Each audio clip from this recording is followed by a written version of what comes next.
What's up, Model Geeks? Hey, it's Brian, and I want to do a bench update, talk to you guys a little bit about some of the projects we have going on that we haven't done videos on.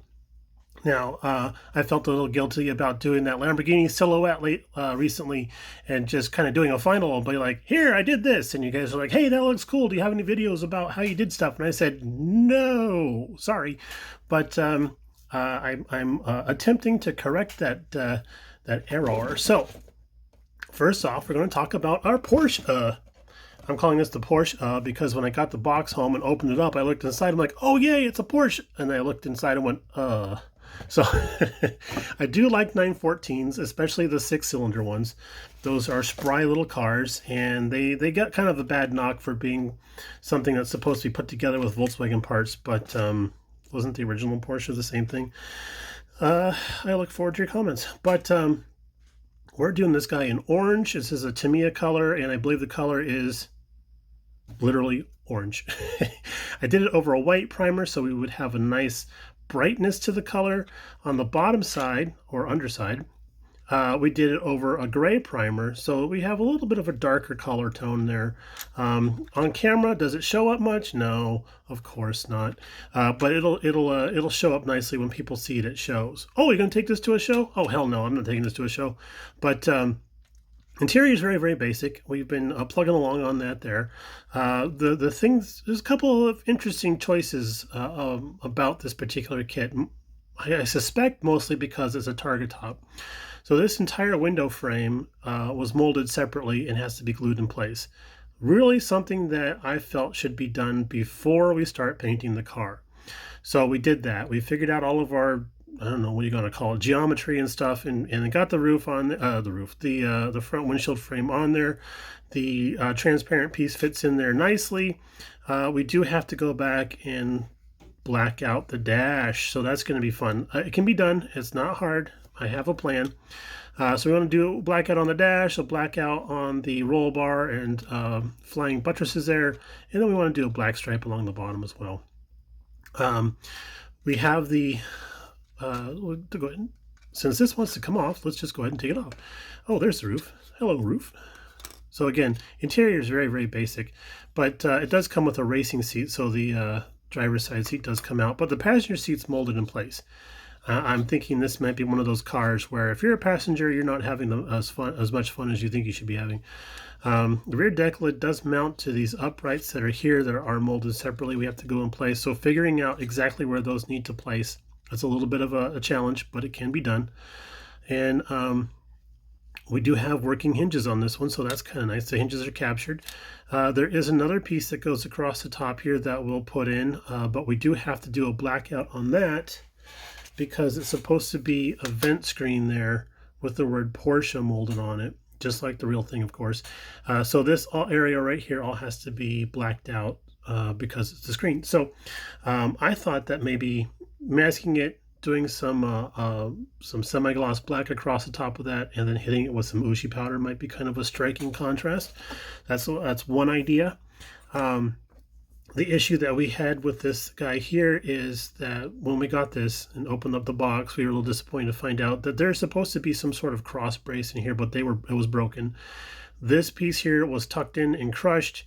This whole back piece here is a separate piece, and then this guy here on this side was kind of tucked in like that also. So we did a lot of straightening and correcting and stuff to get that better. It's not perfect, but it's good enough for what we wanted to do with this little dude. And I'm really looking forward to finishing this. It's been a pain in the neck, but I can't seem to put it down for some reason. So I don't know. It's neither here nor there. The wheels and tires that come with the kit are okay. They're not great, but I did go through the parts box and find some nice BBS style wheels. Thinking about actually doing them gold in the center there. The latticework gold, and those guys, that should look pretty nice. That should look pretty good. That's about the stance that we're going to be looking at there. They're a little bit taller than the original wheel and tires that come in the kit, so that's nice because there was a lot of open air around the wheels. And yeah, so we got more work to do on this guy here, but we just want to let you know what we've been up to and what's been going on. So let's get that out of the way. And then next up is our project that we're doing for my Aunt Janice, who is a huge Dale Jr. fan. So we're doing the boy for her. The thing is about this kit, there's I have a storied history with this particular NASCAR kit in general. The thing is that we had an 800 subscriber giveaway not too long ago, as a matter of fact, and our good friend Ed Hatmaker over at Ed's Attention to Detail happened to win a kit like this. We mailed it to him. It got lost in the mail and delivered to the wrong address. That's a whole other story. So he did his best to try and get it back. I did what I could to try and get it sorted out and everything. In the meantime, I put out feelers in the community here in Arizona to find if anybody had a kit like this kit in particular to sell that was in good shape. And my buddy Bernie actually came through for me, and this is the actual kit that he sold me. He gave me a decent price on it, and I appreciate that because he knew I was in a tight jam. But in the meantime, I think he was out of town. He was like, I'll get back to you when I get back into town. But in the meantime, I searched eBay. I found a kit that was in just the right shape that we needed to have. We sent that off to Mr. Ed Hatmaker. It got there within like 2 days or some jazz. So he was very appreciative that we followed through and got him the kit and everything. Meanwhile, the other kit that we had sent out that got lost, that showed up to Ed's house, and then he did a drawing for the other folks that had tried to participate in this drawing that didn't win.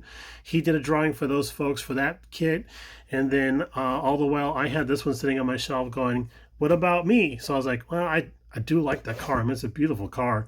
I'm not a NASCAR builder but I thought, I like that car. It's just beautiful. And I thought, my Aunt Janice just absolutely loves this kid. So I say kid, but he's not a kid anymore. But I thought, we'll go ahead and build this car for her. And then the next time we get to California and see her, we'll deliver it. And I'm pretty sure she doesn't watch my channel, so it'll be a surprise. If you're related to me and you watch the channel, don't say anything.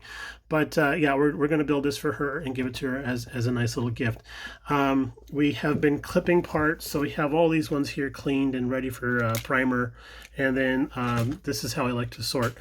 These have been clipped off the trees, but not cleaned yet. So once we get these cleaned, they transfer over to here. And then once this is full, we go wash the parts and prime them, and off we go. So usually in my building, I do all the other stuff that I can do before I go and paint the body. This time I decided not to do that. I broke protocol and I went and I decided I'm just going to go paint the body. I'm going to decal that up. My buddy James is always telling me, you got to start with the body. That's going to give you the feel of how that build's going to go. So I thought, okay, great. So I did that. And look what I did. There's some definite wonkification going on here with the paint. Now, this is Tamiya primer with Tamiya paint over the top of it. The thing is, I figured out what I did wrong. First of all, we probably did too thin of a primer coat. And then I think we added on too thick of a color coat too soon. I mean, I did the primer coat and then like an hour later came back and did the color coat, and it was too thick. Usually I just kind of dust on the paint. I do a couple of passes, maybe 3 or 4 passes of just dusting on the paint, and I get some really good results like that. But this time I was like, what's a race car? Let's hose it down. Well, it was my mistake to do that. So the cure for this is the parts cleaner that I like to use called Zep that we get over at Home Depot. That won't touch this stuff because it's a lacquer base. So my good friend John says to go ahead and soak this in alcohol, and that will take care of it. And he's not wrong. I mean, alcohol is what we use to strip Tamiya paint off of, I don't know, paintbrushes. So I was like, okay, cool. So like what, a Kentucky bourbon or what type of thing? Vodka? He's like, no, it's just isopropyl alcohol. It should be fine. I'm like, okay, cool. That's a lot cheaper. So we'll be giving this one an alcohol bath while I break out the Tennessee sipping whiskey and watch that dissolve. So that's a little bit of a bummer there, but hey, it happens. It happens to the best of us. And believe me, I am not the best of us. Also, hey, isn't it annoying? These flip top boxes, I don't know. I can't get behind those for some reason. That's just me. Anyway, that's our bench update for today. Thanks for tuning in and sticking around for this long. I appreciate that very much. And we'll talk to you guys a little bit later on. Bye now.